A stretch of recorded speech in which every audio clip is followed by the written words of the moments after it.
இதுக்காகவா sir இவ்வளவு build up விட்டீங்க? சமீபத்தில் தான் எவ்வளவு பெரிய செல்வாக்கு பெற்ற அரசியல் கட்சி தலைவர் என்பதை காட்டுவதற்காக திருமாவளவன் ஒரு கூட்டம் ஒன்றை கூட்டியிருந்தார். பெயரளவுக்கு தான் அது விசிக கூட்டம்.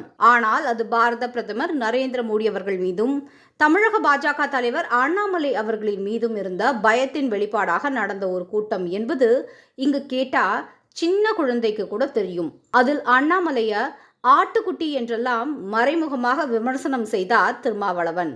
ஆனால் அண்ணாமலை அவர்கள் பெருந்தன்மையாக நான் விவசாய குடும்பத்தை சார்ந்தவன் என்பதால் அவர் ஆட்டுக்குட்டி என்பதை நான் பெருமையாக பார்க்கிறேன் என்று கூறி கடந்து சென்று விட்டார். இப்போ எதுக்கு இதை சொல்றோம்னா, அந்த கூட்டத்தை திருமாவளவன் அவர்கள் கூட்டியதற்கு மிக முக்கிய காரணமே அந்த கூட்டத்தை பார்த்து ஸ்டாலின் தனக்கு 3 தொகுதியை ஒதுக்கி விடுவார் என்ற மிகப்பெரிய அடி மனதில் இருந்த ஆழமான நம்பிக்கையினால்தான். அதுவும் அதில் பொது தொகுதி வேண்டும் என்ற ஆசையில்தான். அந்த ஆசைக்காக தான் ஸ்டாலின் மனதை குளிர்விக்க அண்ணாமலையை மறைமுகமாக கிண்டல் செய்தெல்லாம் பேசியிருந்தார் என்பதை புரிந்து கொள்ள முடிகிறது. அதில் அவர் பேசிய பேச்சுக்கும் மேடையில் இயற்றிய உப்புச்சப்பு இல்லாத தீர்மானங்களுக்கும் அப்போதே அண்ணாமலை அவர்கள் பதிலடி கொடுத்து விட்டார் என்பது வேறு விஷயம். ஆனால் அதில் வாசிக்கப்பட்ட தீர்மானங்களில் ஒரு முக்கிய தீர்மானத்தை பற்றி நாம் கண்டிப்பாக பேசியே ஆக வேண்டும். பாஜக அரசு பட்டியலின மக்களுக்கு எதிராக இருக்கிறது என்று திருமாவளவன் கூறியிருந்தார். இப்போது திமுகவிடம் அவருக்கு என்ன மரியாதை கிடைத்துவிட்டது என்று அவர் பாஜகவை குறை சொல்றாரு. அண்ணாமலை அவர்கள் கூறியது போல சுதந்திர இந்திய வரலாற்றில் அதிக அளவிலான பட்டியலின அமைச்சர்கள் இடம்பெற்றிருப்பது மோடி அவர்களின் அமைச்சரவையில்தான். பட்டியலின மக்கள் திமுக ஆட்சியில் மரியாதையோடு நடத்தப்படுகிறார்களா? ஆனால் இது நாள் வரை அந்த பட்டியலின மக்களின் தலைவனாக காட்டிக்கொள்ளும் திருமாவளவனுக்கே பிளாஸ்டிக் சேர் மரியாதை தான் கிடைத்து கொண்டிருக்கு.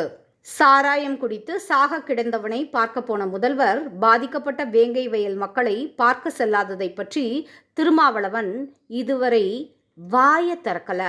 சரி, இதெல்லாம் ஒரு பொது தொகுதியாவது வாங்கிவிட வேண்டும் என்ற அல்ப காரணத்துக்காக என்று நான் இது நாள் வரை தங்களை தாங்களே தொண்டர்கள் தேற்றிக் கொண்டு வந்தார்கள். ஆனால் இப்போது திருமாவளவனுக்கு ஒதுக்கிய 2 தொகுதிகளில் பொது தொகுதியை ஒதுக்க முடியாது என்பதை திட்டவட்டமாக திமுக கூறிவிட்டது. நீங்கள் எல்லாம் பொது தொகுதிக்கு ஆசைப்படலாமா என்று கருணாநிதி ஏற்கனவே கூறியதை வன்னியரசு அவர்கள் பதிவு செய்திருந்தார். அதை மீண்டும் ஒருமுறை ஸ்டாலின் உறுதிப்படுத்தி இருக்கிறார் என்பதை தான் புரிந்து கொள்ள முடிகிறது. இந்த 2 சீட்டுக்காகத்தானே அண்ணாமலைய விமர்சனம் செஞ்சீங்க. ஆனால் திமுகவை பொறுத்தவரை நீங்கள் எல்லாம் 2 தனித்தொகுதி என்ற நம்பர் தான்.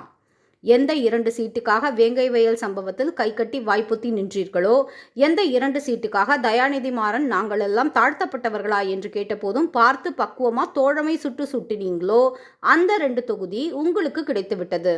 ஆனால் கூடவே அழிக்க முடியாத அவமானத்தையும் ஸ்டாலின் உங்களுக்கு பரிசளித்துள்ளார். ஆனால் இதற்கும் நீங்கள் தோழமை சுட போவது கிடையாது. சம்பந்தமே இல்லாமல் பாஜக பட்டியலின மக்களுக்கு எதிரானவர்கள் என்ற வடையை தான் சுட போறீங்க. சரி, ஆனது ஆயிற்று. 5 வருடமாக நீங்களும் உங்க கட்சியை சார்ந்த இன்னொரு எம்பியும் என்ன கிழிச்சிங்க என்று சொல்லி வாக்கு கேளுங்கள். அதை விடுத்து தேவையில்லாமல் மோடி மீதும் அண்ணாமலை மீதும் பொய் குற்றச்சாட்டுகளை வைத்து தேர்தலை சந்திக்கலாம் என்று கனவிலும் நினைக்காதீங்க. வரிக்கு வரி, வார்த்தைக்கு வார்த்தை பதிலடி காத்து கொண்டிருக்கு.